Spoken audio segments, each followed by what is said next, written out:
So today we are going to learn आसन that will help you to get rid of kidney stone. Kidney stone को कैसे ठीक कर सकते हैं, बहुत ही सिंपल आसन में ये हम सीखते हैं आज। तो पहला आसन होता है नौकासन। आपको धीरे धीरे इस पोज में आना है, या फिर इस तरह से आ सकते हैं, या सिंपली एज अ बिगिनर आप यहाँ से शुरू कर सकते हैं।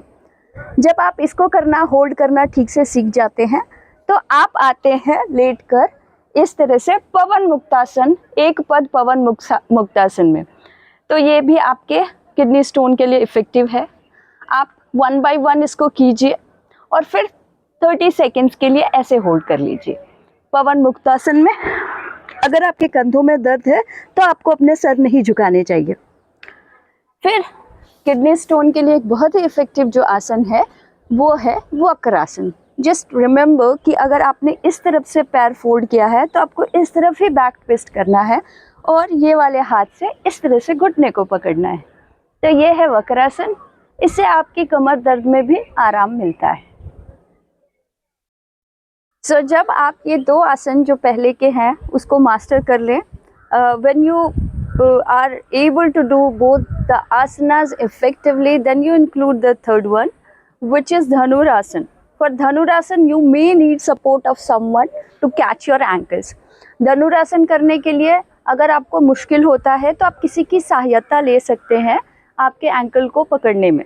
किस तरह से करते हैं धनुरासन and how to do this pose? Let's learn it. So lie down on your floor, like on your stomach. Then fold your legs, catch your ankles one by one. So some of you might find it difficult to catch your ankles. So in that case, what you're supposed to do, you have to catch one ankle at a time for a few times, and slowly you will develop that flexibility. ठीक है?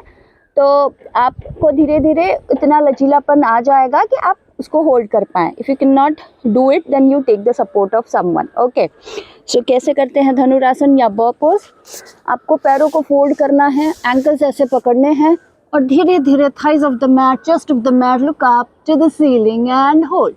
इस तरह से hold करके रखिए 10 seconds, फिर 20 और फिर 30 सेकेंड्स। ऐसे 3-3 के 2 सेट आप रोज करना शुरू कीजिए। आपका बैक एक ठीक होगा, आपको थाइज में बहुत ही अच्छी इफेक्टिव सी स्ट्रेचिंग मिलेगी, साथ ही आपके डबल चिन भी ठीक हो जाएंगे और आपका थायराइड भी धीरे धीरे करके नॉर्मल हो जाएगा। सो ये बहुत ही बेसिक से आसन है, इनको करके आप थायराइड जैसी बीमारी तक को ठीक कर सकते हैं। So these are the basic asana that if you practise daily it will help you in many ways and it will certainly work on your thyroid problems.